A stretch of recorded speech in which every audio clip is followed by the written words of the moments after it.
a similar report that was also done in the 1980s.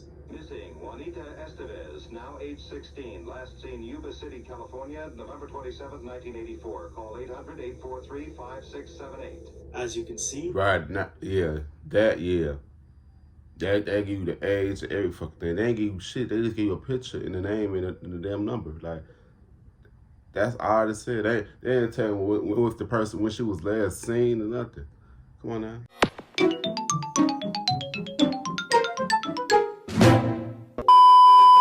Yo, what's good? What's going on, YouTube? It's your boy Corner CB. I'm back with another motherfucking reaction video. You know what I'm saying? Today's one going to be reacting to a subscriber's request. You know what I'm saying? Today's one going to be reacting to the missing woman who doesn't exist. You know what I'm saying? Yeah, shout out to the person that told me to react to it. Shout out to y'all, shout out to y'all, shout out to y'all. You know what I'm saying? Like the video with thumbs up, you know, with thumbs down. Kind of why? I really don't care just you too. You know what I'm saying? Don't forget to comment down below on what you guys want me to react to or do this. I got y'all. And also comment down some video ideas that you guys want me to do besides reaction videos. Yeah, let's get straight to this video. Let's get it, yeah. Full screen, let's do. in 1989, an NBC-owned Chicago television station called My- WMAQ were airing... In my city? This happened in my damn city? Chicago? Oh, no. their regularly scheduled programming. At the end of the night, they showed viewers what they almost always broadcasted: a series of public service announcements talking about things like drug use, public projects that were in the works, and events that were coming up. At the very end of these PSAs, they showed viewers the poster of a person who recently went missing. Again, this was a typical thing to do, but on this night, the missing person section of the programming had a different feel to it. See it for yourself.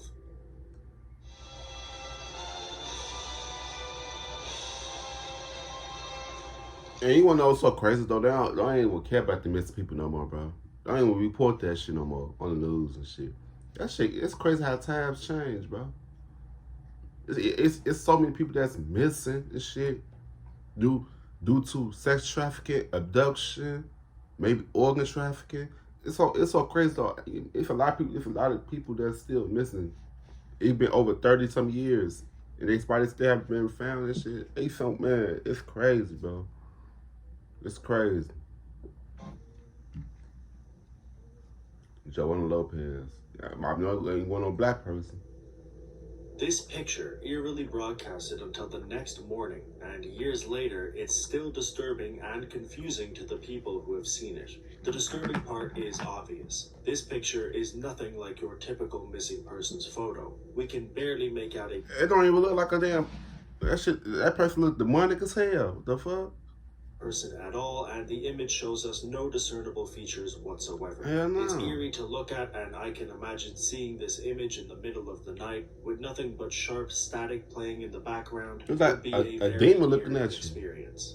However, the real confusing part about this poster is that according to any real documentation, Joanna Lopez, the person in this photo, doesn't exist.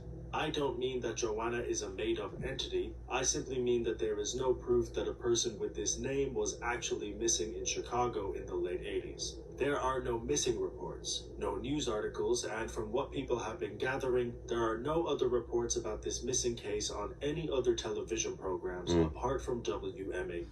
What happened? With me, I always think some shit like that shit iffy and shit, bro.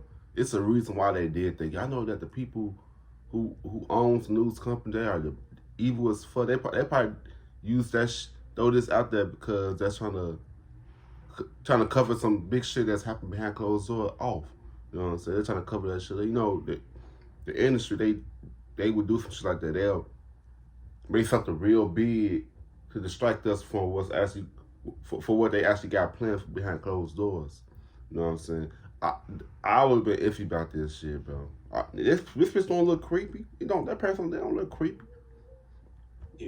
Essentially, this is the only known report of Joanna's disappearance. Fortunately, there has been a resurgence in the interest surrounding this case because of a video made by Blame It On George, where he talked about this picture. As well as this, there have been a couple of different subreddits that have been exploring the details of this case, and they've actually pieced together a few details that give us some more context about who Joanna could be. So let's look at what people have found so far and see if we can find any answers at all. You bet on those generic discount chips. I'll try betting on the game.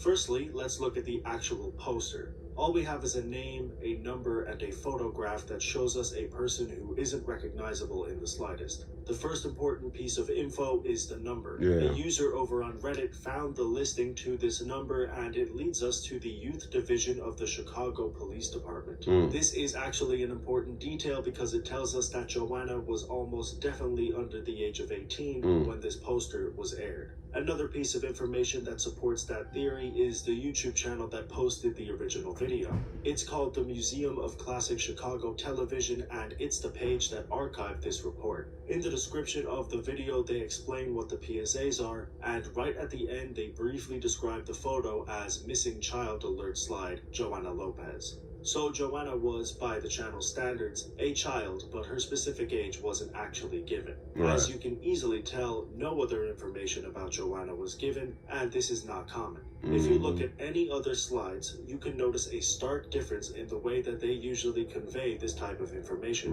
Here's an example of a similar report that was also done in the 1980s. Missing Juanita Estevez, now age 16, last seen Yuba City, California, November 27, 1984. Call 800-843-5678. As you can see, That give you the age and every fucking thing. They ain't give you shit. They just give you a picture and the name and the damn number. Like, that's all they said. They didn't tell me when was the person, when she was last seen or nothing. Come on now. They normally show the missing person's height, their age, where they were last seen, and most importantly, a clear image of the actual person. This slide shows us none of that. If it wasn't for the listing and the video's description, we wouldn't be able to tell if Joanna was an adult or a minor. So now that they don't even look like a damn girl, look like a damn boy. Shit, more like James Lopez. established that Joanna is underage, we can take a look at the picture in closer detail. At first glance, it's not a lot of help, but another user on Reddit enhanced the photo and attempted to add some color to it. This was the result, and although it's not a very clear image, it does give us a couple of details like the fact that Joanna is wearing glasses, and the fact that this person is probably a teenager. If Joanna was a teenager, then it supports a theory that is quite popular. This theory suggests that Joanna was a young woman who either came from a troubled family or a care home, and that she ran away from whatever house she was staying in. You wanna know what's so crazy though? I just lost my train of thought. Let's watch this video. If this was a regular occurrence, then it would make sense that I know what I'm gonna say. You know what's so crazy though? It's crazy how this make-believe shit got a lot of people talking. That shit crazy. Shit's crazy. What's this video? Report was not filed, and if she was found quickly, then it would also make sense that this story came and went. However, there is another detail of this story that I have deliberately left out until now because it pokes holes in this theory. That detail is the fact that this broadcast was not the only time that this slide was shown. Like I've said before, this is the only known station to ever share this poster, but they did actually share it on 2 occasions. Once in 1989 and one final time in 1991, 2 years later. As you can see, the photos are the same, but the picture is a small bit clearer. They also only showed this slide for a few seconds and they did not broadcast it throughout the night. It's a small detail, but it tells us that there is a chance that Joanna could have been missing for 2 years by the time the second slide was aired. Now, it's entirely possible that Joanna ran away on 2 separate occasions and they simply decided to use the same image twice, but this second slide really opens the door. You know what's so crazy? It be you got to pay attention to the small details and things. That shit counts the most. The small details, that shit counts the most. But to many possibilities when it comes to this case. It's important to note that people interested in this case have done their due diligence and scoured many different archives looking for any kind of information regarding Joanna's disappearance. Things like Ancestry.com, the Chicago Tribune, social media, and similar news channels have been thoroughly scoured, and while a few tidbits have been found here and there, nothing substantial has come to light. Right. However, Reddit user Proud Evening Star posted this link onto the thread that brings us to the Doe Network, a database of unidentified homicide victims. This particular page shows us a young woman who was killed in Chicago in May of 1994. She was 5'11", weighed 120 pounds, and was found in an alleyway behind South Champlain Avenue. This alleyway is around 11 miles away from the Chicago PD headquarters, which is also where the postcode from the listing. The police could be so corrupt and shit, bro. I feel like these police officers got a lot to do with these missing people. Something in my spirits keep telling me that. And like when it's like found dead in the alley some fucking well, I think the police did that shit, bro. Cause they so crooked, bro. People, be safe out here, bro. Men, women, children, especially African American Hispanics. Yeah, bro. We the ones that be coming up missing the most, though, for real. That's the video. We mentioned earlier brings us. The killer was caught and was sentenced to prison, but he stated that he did not know what this woman's name was. She was right, and you know, so crazy about that. And they put that body on somebody else, bro. Like, then it be some innocent people that's in jail for some shit they ain't fucking do, bro. And that shit is crazy, bro. There should be something against that shit. Wow, bro. That's crazy. That's the video. A prostitute that he hired, and they never exchanged any details. Her age is listed as 18 to 22. If we were to make a rough estimate and put Joanna's age at 15 in 1989 and 17 in 1991, then she would be around 20 in 1994. This would put her right in the middle of this estimate, but that's simply a wild guess, and it doesn't really do much for us. It don't. This is where not having any of the information on the missing poster is really detrimental to the case. We have all the specifics of the Jane Doe and no specifics whatsoever on Joanna Lopez. It's essentially another brick wall in a very frustrating series of dead ends. Fact. If you just straight up Google this case, you can spend a few hours running into all sorts of dead ends. There is a website called Defrosting Cold Cases that has a decent enough write-up on this case where they link a handful of interesting sites, but again, there's nothing really that tells us anything that could be overly useful in finding out the identity of Joanna. Let's wrap this up by delving into the most popular theory surrounding this case. It goes as follows. Joanna Lopez was a teenage girl, aged 13 to 15 in 1989, who, like we said earlier, came from a troubled home or a foster home. She was most likely a frequent flyer, meaning she ran away from her home consistently. She did this in 1989, and a poorly made missing poster was created. An overexposed photocopy of this poster was made and sent to the local television network. They aired it for a night. She was either found relatively quickly, which is the reason no missing persons report was ever created, or if a report was made, it was protected. My mom was a teen at this time. The same incident happened again 2 years later in 1991, and they simply sent the same poster to the network, or they simply reused the one that they already had. This theory simply stated that Joanna had a hard upbringing. She ran away a lot, and that's why there's no documentation on her. That's actually the most optimistic theory because it would suggest that she was found and could still be alive today. But I would think that shit is cap, though. That shit is cap, bro.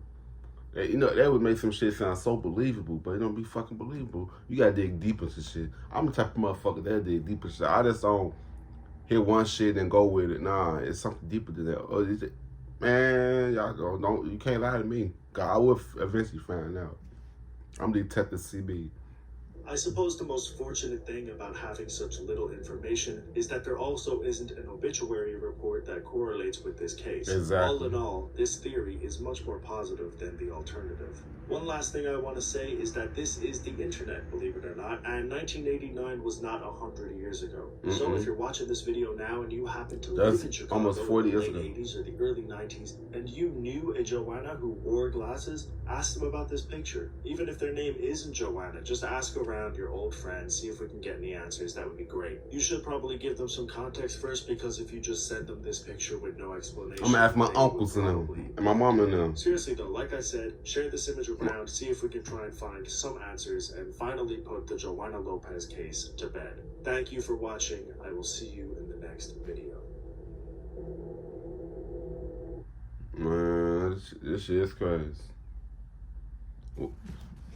I'm not gonna lie, I like watching videos like this, like documentaries of people who missing, like cold cases and shit. I love shit like this, bro. I love it. I love it. I love this shit. You know what I'm saying? But yeah, man, if you like to give a thumbs up, don't give a thumbs down, kind of why. I mean, okay, this is too, you know what I'm saying? Yes, we squad. See you guys next video. I love y'all. Peace out. Yeah.